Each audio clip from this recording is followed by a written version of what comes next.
হিন্দুরা কি এখনো ঘুমিয়ে আছে কুম্ভকর্ণের মতো? কবে জাগ্রত হবে সনাতনীরা? বাংলাদেশে হিন্দু মন্দির এরপর বাড়িঘরে চলছে হামলা, হুজ্জুতি সহ প্রতিদিন নির্যাতন, রাহাজানি, খুন খারাপি। এইভাবে আর কতদিন হিন্দুরা বঞ্চিত, লাঞ্ছিত ও নির্যাতিত হবে? তাই সময় এসেছে এখনই হিন্দু সমাজকে সচেতন হয়ে জাগ্রত হতে হবে। কাবাডি, কুস্তি, বক্সিং এই সমস্ত খেলার মধ্য দিয়ে হিন্দুরা জাগবে, প্রতিবাদী কণ্ঠ হবে। এই কথাগুলি বলেন ত্রিপুরা প্রান্তের সংযোজক টুটন সাহা। হিন্দু পরিষদ ও বস্ত্রান্তরের যৌথ উদ্যোগে জেলাভিত্তিক খেলো কাবাডি প্রতিযোগিতার উদ্বোধন হলো শনিবার। কোয়াই বয়েজ হাই স্কুল মাঠে বেলা 11টায় জেলার 10টি দল অংশ নেয়। প্রদীপ জেলে কাবাডি খেলার সূচনা করেন বস্ত্রান্তরের ত্রিপুরা প্রান্তের সংযোজক টুটন সাহা। বিশ্ব হিন্দু পরিষদের কোয়াই জেলা সম্পাদক বিজয় গোপ, সমাজসেবী তথা মণ্ডল সভাপতি অনুকূল দাস, বক্সিং অ্যাসোসিয়েশনের রাজ্য সভাপতি বিশিষ্ট সমাজসেবক এবং রাজনৈতিক ব্যক্তিত্ব অভিজিৎ দত্ত ভৌমিক, বিশিষ্ট সমাজসেবক শ্যামল দেব, খোয়াই পঞ্চায়েত সমিতির ভাইস চেয়ারম্যান উত্তম অধিকারী প্রমুখ। বহুদিন পরে খোয়াই শহরে কাবাডি খেলার আয়োজন ঘিরে ক্রীড়াপ্রেমী মানুষদের মধ্যে দারুণ সাড়া দেখা গেছে।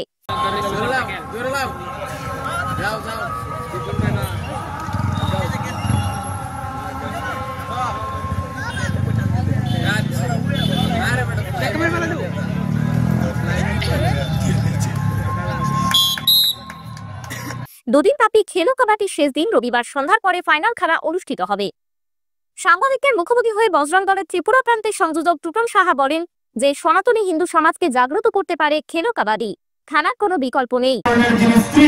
উনি কিন্তু ভগবান রামের কাছে এসেছিলেন, ভগবান রামের কাছে এসে জিজ্ঞেস করেছিলেন যে প্রভু, কুম্ভকর্ণ তো সবসময় ঘুমিয়ে থাকতো, তো 6 মাস ওনার ঘুম ব্রহ্মার আশীর্বাদে আমি নিয়ে গিয়েছিলাম, এখন গোটা 12 মাস কি আমাকে ঘুমাতে হবে? তখন প্রভু রামের বক্তব্য আপনাদের শোনা উচিত।